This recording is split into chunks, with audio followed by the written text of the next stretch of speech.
Donc maintenant, nous allons appeler Alain Ehrenberg, président du Conseil national de santé mentale.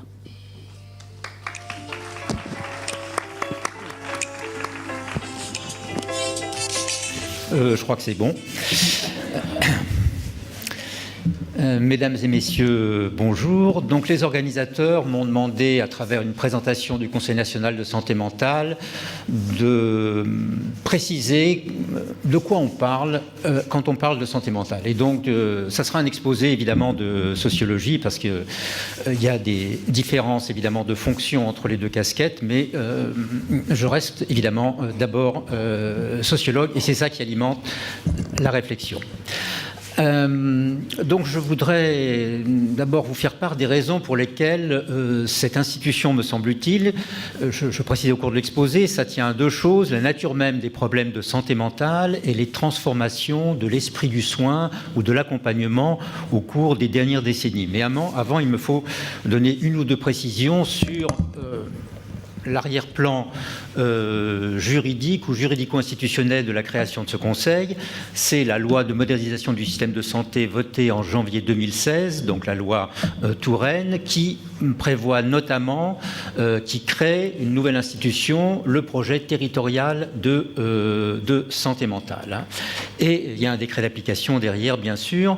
En gros, la loi, elle prend acte, disons, du passage d'une organisation centrée sur les établissements, c'est-à-dire sanitaire, médico-social, social, et donc des prises en charge selon des critères de statut, toujours sanitaire, médico-social, social, à une organisation qui est centrée sur l'individu dans son parcours, c'est-à-dire une organisation sociale plus individualiste.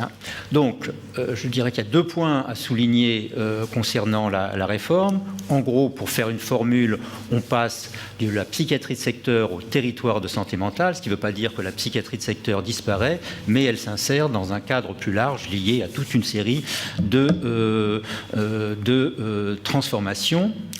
Il y a un aspect qui est totalement lié, c'est l'évolution justement de ce que j'appelle le nouvel esprit du soin, c'est-à-dire que on peut dire que la loi, et particulièrement le décret, institue la réhabilitation et le rétablissement, c'est-à-dire institue au fond les problématiques capacitaires. Je pense que ça, ce sont les grands changements.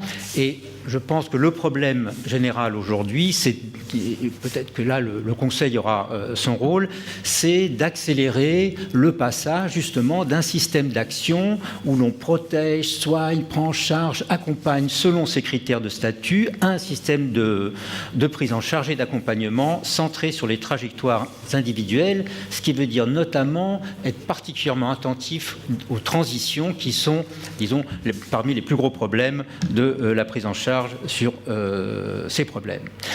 Alors, ce que je vais faire dans un exposé, c'est que je vais exposer en quoi je considère que la santé mentale est une nouvelle donne, et je terminerai par quelques mots sur les questions de recherche, parce que le Conseil ne fait pas de recherche, mais a constitué un groupe de travail intelligence collective qui est connecté, je pense, à un certain nombre de préoccupations qui concernent d'abord les professionnels et les usagers patients, mais aussi évidemment les chercheurs. Alors, en quoi la santé mentale est-elle une nouvelle donne ? Elle est devenue une question carrefour de nos sociétés, ce que n'était pas la maladie mentale. La situation à la fois sociale et médicale, j'ai envie de dire, de ces pathologies a connu de très profondes transformations au cours du dernier siècle. Et pour aussi résumer les choses par une formule, je dis que les problèmes de maladie mentale étaient un enjeu médical pour la société, les problèmes de santé mentale, de par leur transversalité, représente un enjeu total. En gros, ce qu'on peut dire, c'est que non seulement les entités psychopathologiques et psychiatriques ont changé de place sociale et médicale, mais encore les moyens de traitement psychothérapeutiques et pharmacothérapeutiques ont connu le même sort. Je veux dire que, notamment, les problèmes de santé mentale ne sont plus seulement des problèmes spécialisés de psychiatrie et de psychologie clinique, même s'ils le restent, bien sûr, et les moyens de traitement ne sont plus seulement des moyens de se soigner, mais servent à toutes sortes de choses. En ce qui concerne les entités pathologiques, nombre d'entre elles sont devenues des questions sociales, tandis qu'un nombre sans cesse de questions sociales sont appréhendées au prisme des entités psychopathologiques.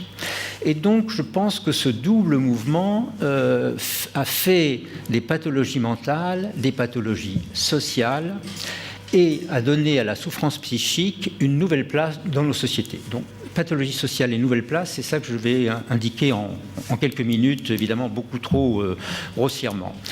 Pathologie sociale. Moi, je distinguerais deux emplois de l'adjectif social. Un emploi singularisant et pratique, un emploi rhétorique et généralisant. Alors, le premier emploi, c'est comme étiologie de la pathologie individuelle et moyen d'agir sur elle. Là, évidemment, l'emploi est singularisant, c'est le cas, et pratique, il s'agit d'agir. Par exemple, la dépression de cet enfant résulte notamment de problèmes existants dans cette classe ou dans la cour d'école, etc. Comment agir dessus? Ou pour les politiques publiques, comment réduire le risque d'un X quelconque dans le futur?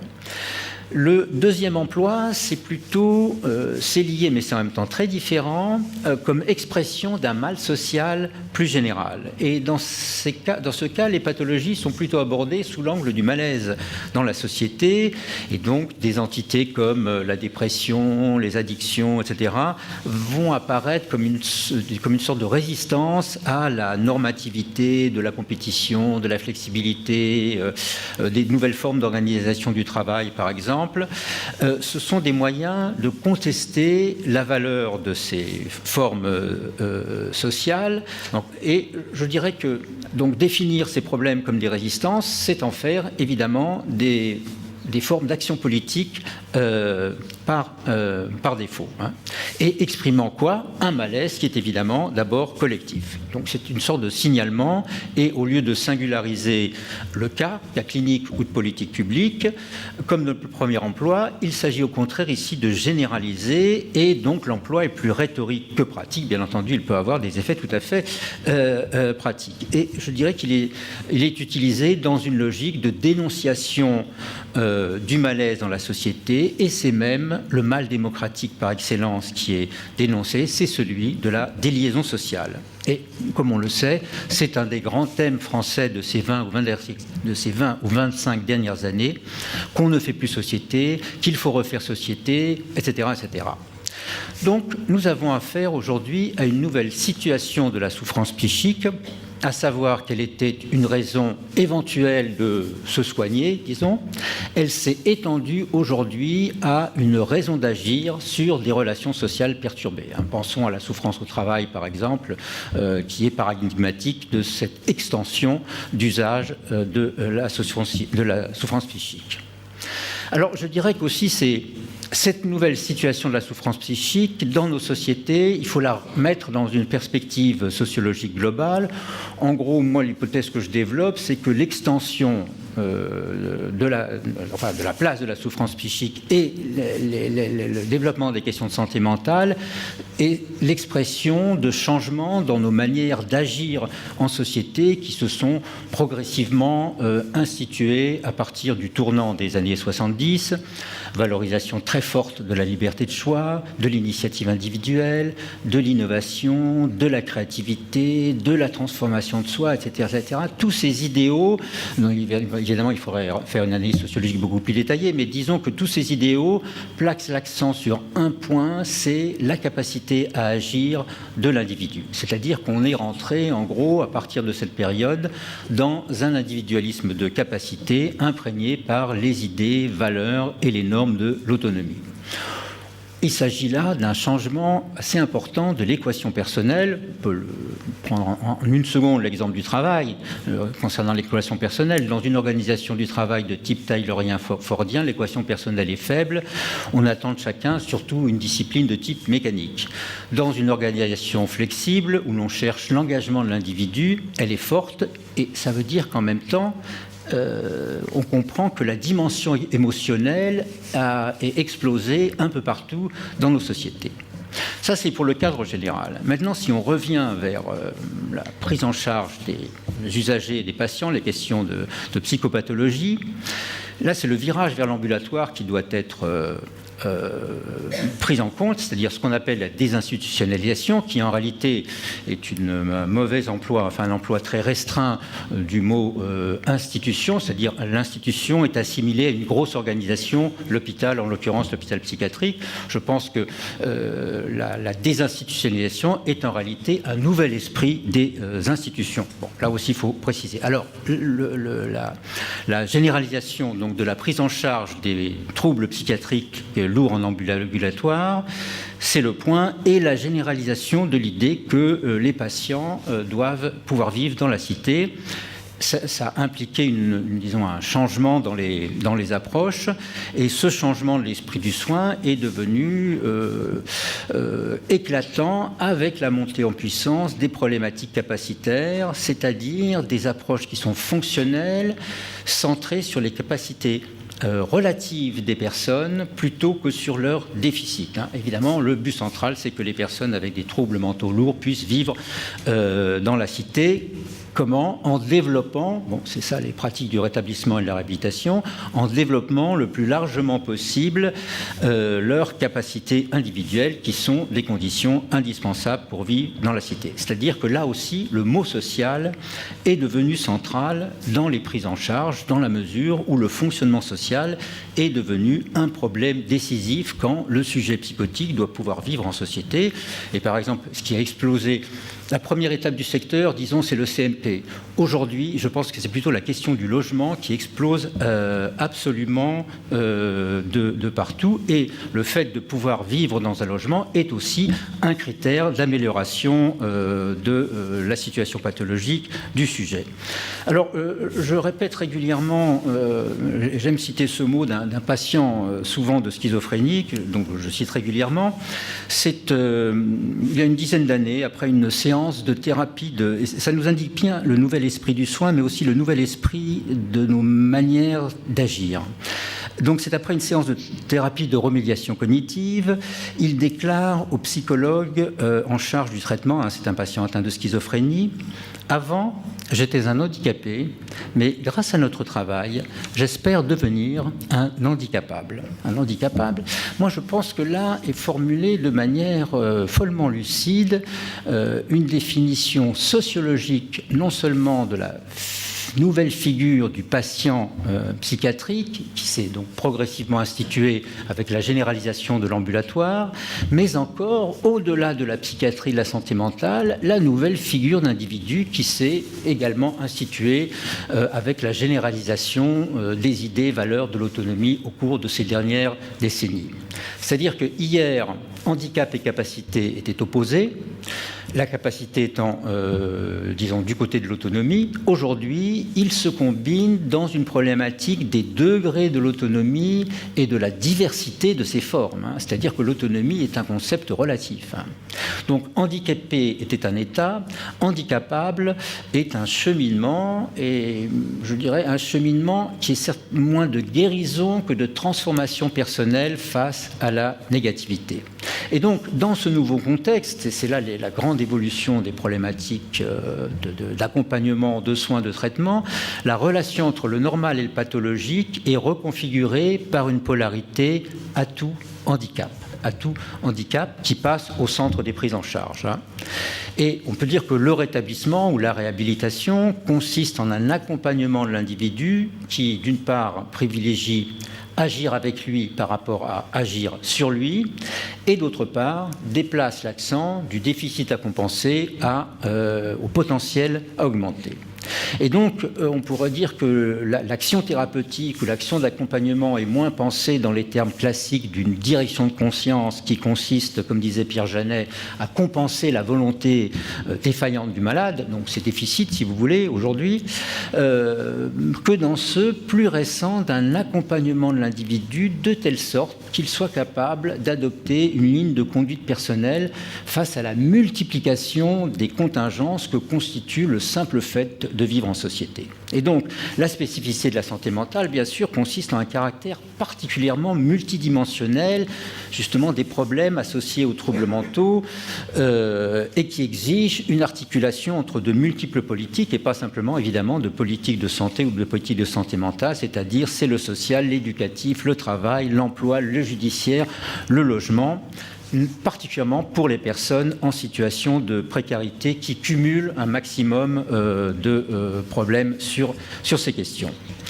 Alors, ces changements, il faut dire, ont mis fortement en tension les professions parce qu'au fond, il y a une sorte de remise en cause de la division du travail entre acteurs du sanitaire, du médico-social et du social. Aujourd'hui, on soigne dans le social aussi et pas simplement dans le sanitaire. Un des exemples les plus probants, c'est le programme Un chez soi d'abord, par exemple. Bon, alors je vais terminer en soulignant l'importance de la recherche en sciences sociales et de la collaboration entre professionnels et chercheurs. Alors dans ce gros machin qui est le Conseil national de santé mentale, qui a été divisé en 3 commissions et 2 groupes de travail, il y a un groupe de travail qui, je pense, peut être intéressant et pertinent par rapport à cet après-midi et peut-être aux préoccupations aussi, aux préoccupations générales du domaine. Hein. C'est un groupe de travail qu'on a appelé Intelligence collective, qui est animée par Magali Koldefy et qui est géographe, et Nicolas Henkes qui est sociologue. Je reprends les éléments de leurs notes. En gros, l'idée centrale, c'est qu'il faut rendre le système plus réflexif et pourquoi ?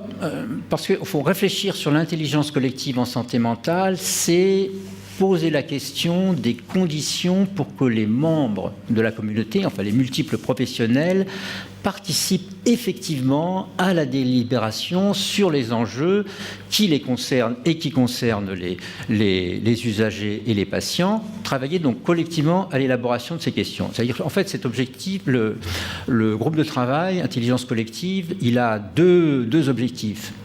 Un objectif qui est d'améliorer le système de données, puisque nous avons un système de données essentiellement centré justement sur sanitaire, médico-social, social, et le sanitaire, c'est là où on en a, mais le médico-social, c'est vraiment très flou, et tout ce qui concerne les transitions, on n'a pas grand-chose. Donc on n'a pas les outils nécessaires pour se rendre compte de la réalité.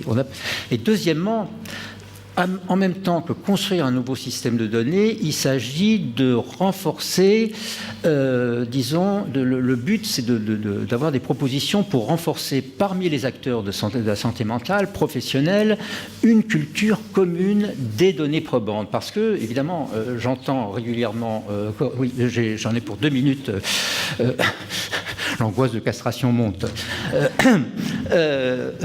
Parce que, évidemment, quand j'entends qu'il y a l'ARS va venir pour les certifications, etc., on voit bien qu'il y a autour de la question de l'évaluation des données un gros enjeu. Donc, voilà.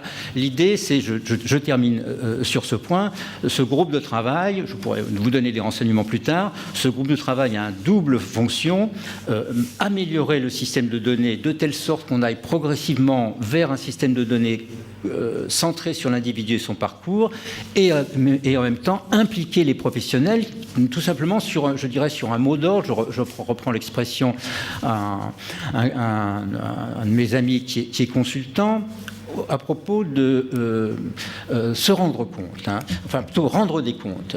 Se rendre compte de la réalité, c'est pas simplement, évaluer, c'est pas simplement rendre des comptes à l'ARS, etc. C'est aussi se rendre compte soi-même de ce qui se passe. Et je pense qu'il y a un véritable travail à la fois cognitif, intellectuel sur les données et d'implication des acteurs. Voilà. Je vous remercie. Je veux bien dire un tout petit mot. Je trouve, après l'exposé d'Alain Ehrenberg, je trouve tout à fait significatif, d'ailleurs Alain, et c'est un des fils de ce que tu as dit, que le président du Conseil national de santé mentale soit un sociologue. Je pense qu'il y a quelque chose dont tu viens de nous montrer la profondeur. On peut quand même rappeler, même si tu nous as aussi montré que c'était une étape maintenant dépassée par les territoires, que la révolution du secteur en psychiatrie, ça a été effectivement de se préoccuper, de ne pas de se préoccuper des personnes et plus des maladies, de ne pas enfermer les malades dans la maladie, mais traiter des gens de la communauté et de ne pas les couper de leur métier, de ne pas les couper de leur famille, de ne pas couper la manière dont ils étaient traités individuellement du collectif dans lequel ils étaient inscrits. Et par rapport à ça, et je m'arrête avant que les ciseaux repartent à côté de moi, je trouve que tu nous montres d'une manière extrêmement forte à la fois en quoi c'est cette dynamique d'imbrication qui fait avancer les choses et en quoi ce travail-là, tu as donné brièvement la composition d'un des groupes de travail de ton Conseil national, c'est le fait de faire travailler ensemble des gens de métiers différents. À l'intérieur du CEREP Fumentin, je crois qu'on a des équipes pluridisciplinaires, mais ces équipes pluridisciplinaires ont aussi besoin de l'extérieur pour qu'un certain nombre de choses avancent. Non, c'est juste sur le secteur, parce que je sais qu'il y a beaucoup d'inquiétudes et de tensions. Le secteur ne disparaît pas du tout. Simplement, voilà, on intègre le fait qu'on n'est plus dans la société des années 70-80, mais le secteur garde évidemment toute sa place. Je crois que le secteur, c'est un temps d'une évolution, et rien ne doit être figé, fixé. Oui. Et l'évolution actuelle, elle correspond aussi au changement du monde. Pour qu'un certain nombre de ces orientations vivent, il faut effectivement qu'on fasse bouger un certain nombre de choses. Tu nous l'as détaillé très bien. Merci. Peut-être il y a des gens dans la salle qui souhaiteraient poser une question, ou plusieurs. Bernard Gosse. Bernard Gosse, apparemment.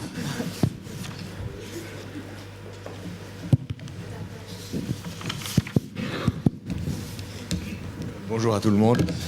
Alain, bonjour. Non, c'est pas une question, c'est une remarque. C'est dire que je pense tout à fait, dans la discussion qui s'ébauche là, que le secteur peut se modifier, peut se réaménager, peut trouver un équilibre et une place différente. Ce qu'il ne faut pas perdre, c'est l'idée démocratique qui était derrière.